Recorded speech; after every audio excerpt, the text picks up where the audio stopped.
gran parte armada de la máquina. Esta es una máquina 3KJ 50cc.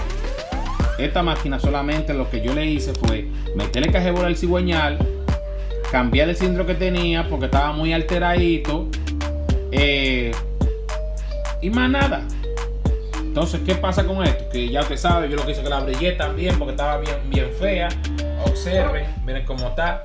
Ya montamos el cabezal, ahora nos falta nada más montar el burro, la tapa de cloche, usted sabe que va de ese lado.